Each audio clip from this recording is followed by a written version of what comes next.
Hello, आप सबका मेरे चैनल स्पीडिंग ला ज्ञान में स्वागत और अभिनंदन है। मैं आज आपको एविडेंस एक्ट की एक इम्पॉर्टेंट प्रॉब्लम जो कि बिहार एपीपी 1957 में पूछा गया था पूछ रही। अगर आपको इसका उत्तर पता है तो इनबॉक्स में जाकर टाइप करिए, नहीं पता है तो मेरी पूरी वीडियो वॉच कर लीजिए। अब से पत्र प्राप्त करता है जो विदेश में 10 वर्ष से अधिक काल से रह रहा था। यह कह रहा अब से पत्र प्राप्त करता है जो विदेश में 10 वर्ष से अधिक काल से रह रहा था। विवाद यह है कि एक लेख विशेष जो अ के पास है, क्या वह ब के हस्तलेख में है? अ का लिपिक का साक्ष्य इस निमित्त प्रस्तुत किया जा सकता है कि लेख विशेष ब के हस्तलेख में है। क्या यह साक्ष्य ग्राह्य है? क्या कह रहा अ ब से पत्र प्राप्त करता है जो विदेश में 10 वर्ष तक रह रहा है। विवाद यह है कि क्या यह हस्त विशेष जो लेख विशेष है जो अ के पास है वह ब के हस्तलेख में है। अ का लिपिक स का साक्ष्य इस निमित्त प्रस्तुत किया जाता है कि वह लेख विशेष ब के हस्तलेख में है। तो क्या यह साक्ष्य ग्राह्य है? प्रस्तुत समस्या जो एविडेंस एक्ट की है धारा 47 से संबंधित है। धारा 47 में हस्तलेख साबित करने के लिए हस्तलेख से परिचित व्यक्तियों का साक्ष्य सुसंगत है। किसी व्यक्ति के हस्तलेख को साबित करने से निमित्त निम्नलिखित तरीके होते हैं।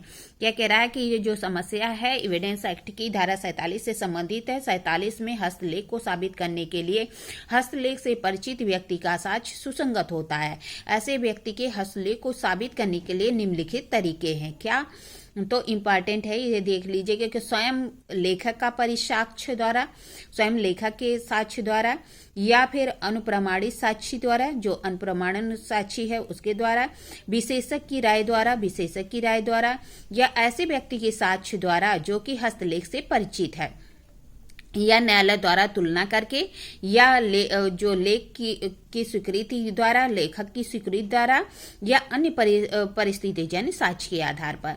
क्या कह रहा है? किसी व्यक्ति का हस्तलेख कब साबित करने के लिए निम्नलिखित तरीके हैं। क्या तो स्वयं लेखक की परिसाक्ष्य, जिसने उसे लिखा है उसी के साक्ष्य द्वारा साबित किया जाएगा, या फिर अनुप्रमाणन साक्षी होगा उसके साक्ष्य द्वारा साबित किया जाएगा, या विशेषज्ञ की राय द्वारा साबित किया जाएगा, या फिर ऐसे व्यक्ति के साक्ष्य द्वारा जो कि उससे परिचित हो, या फिर न्यायालय क्या करेगा, तुलना करके भी कर सकता है, उसके पहले के लेख और उस लेख में तुलना करेगा, या फिर लेखक की स्वीकृति द्वारा, अगर लेखक स्वीकृत कर देता हाँ मेरा लेख है, या फिर अन्य परिस्थिति जन साक्ष्य द्वारा साबित किया जाएगा।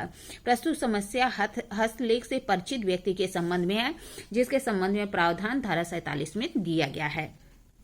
क्या कह रहा है धारा 47? हस्तलेख के बारे में राय कब सुसंगत है? जबकि न्यायालय को राय बनानी हो कि कोई दस्तावेज जिस व्यक्ति ने लिखी है या हस्ताक्षरित किया है, तब वह उस लेख से जिसके द्वारा वह लिखी या हस्ताक्षरित की गई अनुमानित की जाती है परिचित किसी व्यक्ति की राय यह उस व्यक्ति द्वारा लिखी या हस्ताक्षरित की गई थी अथवा लिखी या हस्ताक्षरित नहीं की गई थी सुसंगत है। क्या कह रहा है कि हस्तलेख के बारे में राय कब सुसंगत होती है? तो कह रहा है कि जब न्यायालय को राय बनानी हो कि कोई भी दस्तावेज किसी व्यक्ति द्वारा लिखी गई है या हस्ताक्षरित की गई है, तब वह उस व्यक्ति के हस्तलेख में जिसके द्वारा वह लिखी या हस्ताक्षरित गई है अनुमानित किया जाता है, तो उससे परिचित व्यक्ति की राय जो कि उस व्यक्ति द्वारा लिखी या हस्ताक्षरित की गई थी या लिखित हस्ताक्षरित नहीं की गई थी के संबंध में देता है, सुसंगत होता है। स्पष्टीकरण: कोई व्यक्ति किसी अन्य व्यक्ति के हस्तलेख से परिचित तब कहा जाता है जबकि उसने उस व्यक्ति को लिखते हुए देखा है, जबकि वह स्वयं उसके द्वारा या उसके प्राधिकार के अधीन लिखित या उस व्यक्ति को संबोधित दस्तावेज के उत्तर में उस व्यक्ति द्वारा लिखी हुई तात्पर्य होने वाली दस्तावेज प्राप्त की है। क्या कह रहा है? या तो वो उसने उसे लिखते हुए देखा है, या तो कोई उसके द्वारा लिखी गई दस्तावेज को प्राप्त किया है, या कारोबार के मामूली अनुक्रम में उस व्यक्ति द्वारा लिखी हुई तात्पर्य होने वाली दस्तावेज के समकक्ष बराबर रखी जाती है। क्या कह रहा है कि कोई व्यक्ति किसी अन्य व्यक्ति के हस्तलेख के परिचित तब कहा जाता है या तो उसने उसको लिखते हुए देखा हो, या तो उसके द्वारा या उसके प्राधिकार के अधीन उसके द्वारा लिखित कोई दस्तावेज को वह प्राप्त करता हो, या कारोबार के मामूली अनुक्रम में उसके समक्ष ऐसे दस्तावेज बार बार आता हो। धारा 47 में निम्न व्यक्ति शामिल है: जिसने उस व्यक्ति को लिखते देखा हो। क्या कह रहा है कि जिसने उस व्यक्ति को उस पे लिखते देखा हो, या फिर जिसने उस व्यक्ति द्वारा लिखे गए दस्तावेज को स्वयं या स्वयं के लिए लिखे गए दस्तावेज के उत्तर में प्राप्त किया हो। क्या कह रहा है? जिसने उस व्यक्ति द्वारा लिखे गए किसी दस्तावेज को स्वयं या स्वयं के लिए लिखे गए दस्तावेज के उत्तर में प्राप्त किया हो, या जिसने कारोबार के मामूली अनुक्रम में उसके द्वारा लिखे गए दस्तावेज को प्राप्त किए हो या उसे दिए हों।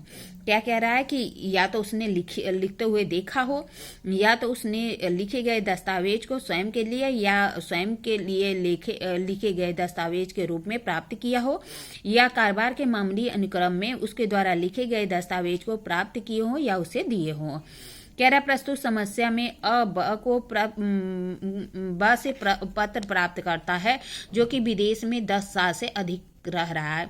विवाद यह है कि लेख विशेष जो कि अ के पास है, क्या वह ब के हस्तलेख में है? तो अ का लिपिक स का साक्ष्य इस निमित्त प्रस्तुत करता है कि लेख विशेष ब के हस्तलेख में है। प्रस्तुत समस्या में ब के हस्तलिपि को साबित करने के लिए स का साक्ष्य ग्राह्य होगा, क्योंकि वह 10 वर्षों से विदेश में रह रहा है और स ब को लिखते हुए नहीं देखे, किंतु ब